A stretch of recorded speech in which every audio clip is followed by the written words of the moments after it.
नमस्कार दोस्तों, ट्रिकी गुरु अमित गुप्ता के YouTube चैनल में आज आपका फिर से स्वागत है। दोस्तों आज हम आपके लिए लेकर आ गए हैं शब्द समरूपता के रीजनिंग के ऐसे प्रश्न जो कि सारे के सारे प्रश्न यूपीएसआई की परीक्षा में, यूपीएसआई की लेटेस्ट परीक्षा पूछे जा चुके हैं। वैसे ये प्रश्न सभी परीक्षाओं के लिए समान रूप से उपयोगी है और इसे आप एक मॉक टेस्ट के रूप में इस्तेमाल कर सकते हैं। तो इसमें पहला प्रश्न है, मांस संबंधे मांसाहारी तो शराब संबंधे क्या होगा। तो देखिए, सबसे पहले आपको पता करने की कोशिश करना चाहिए कि शुरू के दो शब्दों में कैसा संबंध है, कैसा संबंध है, या दोनों में क्या वाक्य बनेगा, या दोनों के बीच में क्या स्टोरी होगी, दोनों के बीच में क्या स्टोरी बनेगी। तो क्या स्टोरी बन रहा है या कैसा संबंध है। तो मांस खाने वाले को मांसाहारी कहते हैं, लेकिन मांस के बदले में यहां पे शाकाहारी कह रहा है, यानी एक तरीके का ये भी विलोम शब्द टाइप का ही है।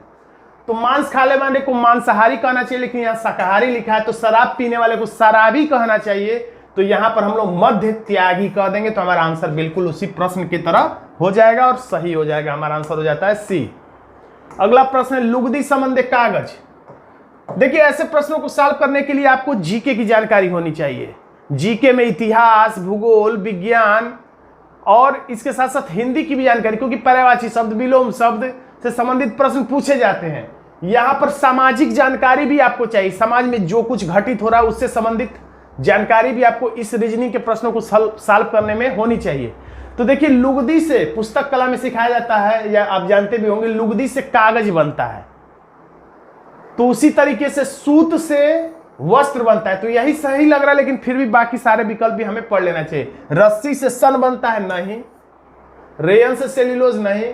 धागा से सुई, नहीं। यानी हमारा आंसर ये बिल्कुल सही हो जाता है। देखिए, अब इस प्रश्न का उत्तर देने का प्रयास करिए। तो उत्तर देने का मतलब, पहले इन दोनों में क्या वाक्य बनेगा, क्या स्टोरी बनेगी, क्या कहानी बनेगा।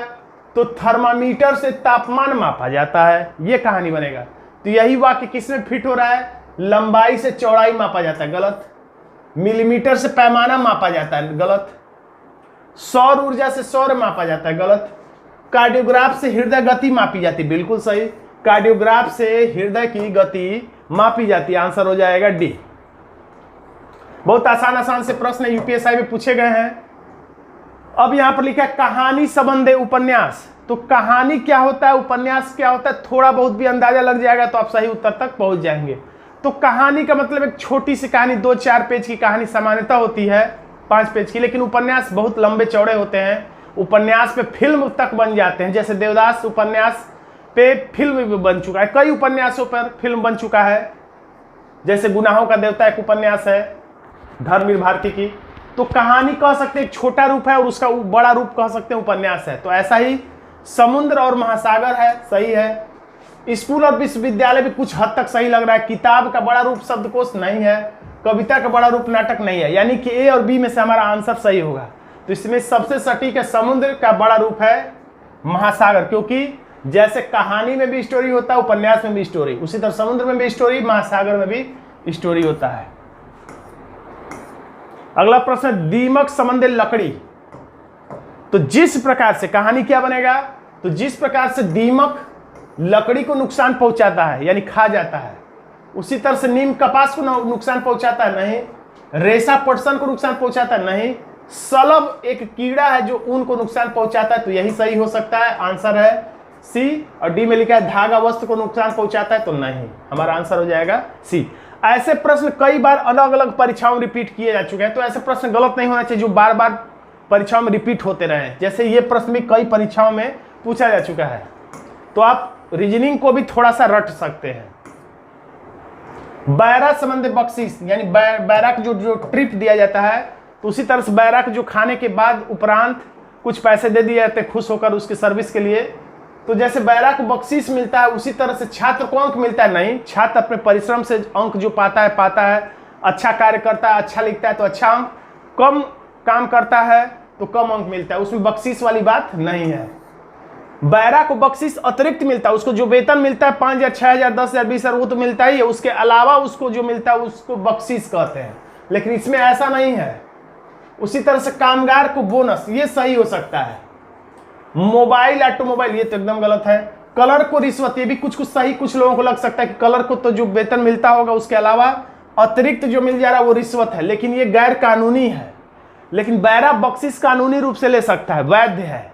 उसी तरीके से जैसे कामगार कुछ अच्छा काम करने पर बोनस मिल जाता है, तो वो है, यानी कि आंसर हो जाएगा बी। गैराज मोटर कार, देखिए ये भी रिपीटेड प्रश्न है, कई परीक्षाओं में पूछा जा चुका है।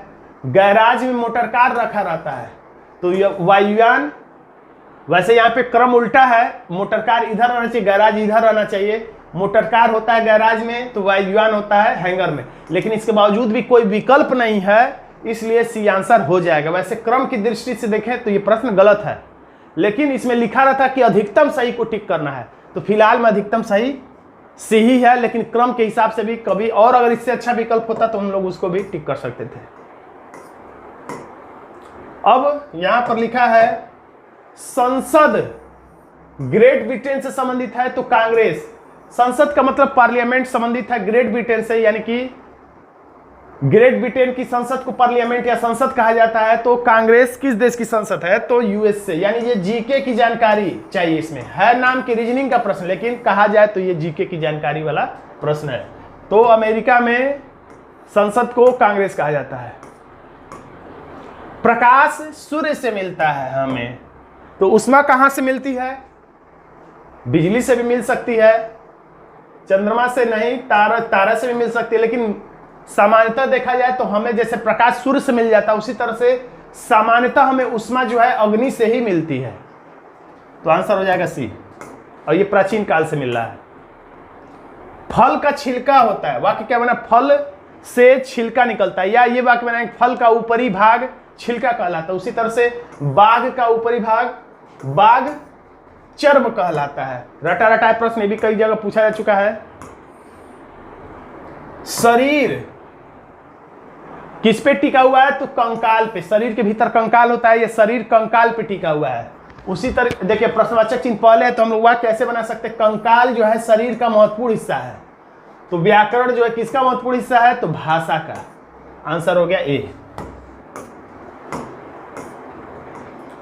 किलिमंजारो संबंध अफ्रीका, तो इसमें जीके की जानकारी चाहिए। किलिमंजारो अफ्रीका की सबसे ऊंची चोटी है, प्रश्नवाचक चिन्ह उल्टे जगह पे है तो हमें वाक्य भी दाएं से बाएं बनाना चाहिए। अफ्रीका की सबसे ऊंची चोटी है किलिमंजारो, तो नेपाल की सबसे ऊंची चोटी है माउंट एवरेस्ट, या विश्व की भी सबसे ऊंची चोटी है माउंट एवरेस्ट। K2 को टिक नहीं करना, आंसर हो गया डी। नौका संबंधित चंपू, नौका में चंपू होता है, नाव खेने के लिए चंपू होता है। तो उसी तरह से बस में क्या होता है, तो चालन चक्र, यानी स्टीयरिंग को कह रहा है, स्टीयरिंग जो गाड़ी बस को आगे बढ़ाता है। आंसर हो गया सी। गुलामी संबंध स्वतंत्रता, कैसा संबंध है, पहले ये पता चलना जरूरी है तभी हम आंसर तक पहुंचेंगे। गुलामी संबंध स्वतंत्रता का मतलब यहां पर हिंदी का विलोम संबंध है, तो इसका भी हमें विलोम संबंध ढूंढना होगा। तो अधम को एक तरह से अधर्म समझिए, यानी कि अधम का मतलब, अधम का विलोम शब्द होता है उत्तम, यानी अधम का मतलब कोई बुरी चीज, नीचता वाली बात, अधर्म समझ सकते हैं। तो अधर्म का उल्टा कोई धर्म वाला चीज, यानी कोई सकारात्मक चीज होगा। तो अशिष्ट सकारात्मक शब्द नहीं, घृणास्पद सकारात्मक शब्द नहीं है, नीच, तो इसका पर्यायवाची हो जाएगा। तो उदार हमारा यहां पर आंसर निकल के सामने आ जाता है। देखिए यहां पे कह रहा है कि कुर्सी संबंधी फर्नीचर, यानी कुर्सी जो है आपको फर्नीचर के दुकान में मिलता है, तो पर्दा किसके दुकान में मिलेगा, तो वस्त्र विन्यास या ड्रेपरी, आप इसे रट लीजिएगा अगर पता नहीं होगा तो। ड्रेपरी कभी कभी हो सकता है विकल्प में सिर्फ ड्रेपरी लिख दीजिए, जैसे क्रॉकरी लिखा है बर्तन मिलता है, उसी तरह से ड्रेपरी भी लिख सकता है। आंसर हो गया सी। महाद्वीप संबंधी एशिया, विश्व में कई महाद्वीप हैं, तो उसमें सबसे बड़ा महाद्वीप लिखा है, सबसे बड़ा महाद्वीप कौन है, तो एशिया। तो महासागर लिखा है, तो सबसे बड़ा महासागर कौन है, तो प्रशांत महासागर, अग्नि मेखला। आंसर हो गया बी। दोस्तों अगर आपको इस सभी शब्द समरूपता, अंक समरूपता और अक्षर समरूपता के पीडीएफ चाहिए तो डिस्क्रिप्शन में इसका लिंक होगा, आप वहां से जाकर उस पीडीएफ को प्राप्त कर सकते हैं। तो दोस्तों आज का वीडियो आपको कैसा लगा कमेंट बॉक्स में जरूर लिखिएगा। वीडियो अच्छा लगा तो वीडियो को लाइक कर दीजिएगा, इसे अपने दोस्तों में व्हाट्सएप ग्रुप में शेयर करना मत भूलिएगा। चैनल पर नया है तो चैनल को सब्सक्राइब भी जरूर कर लीजिएगा, क्योंकि ऐसे ट्रिकी वीडियो में समय समय पर लाता रहता हूं। धन्यवाद दोस्तों।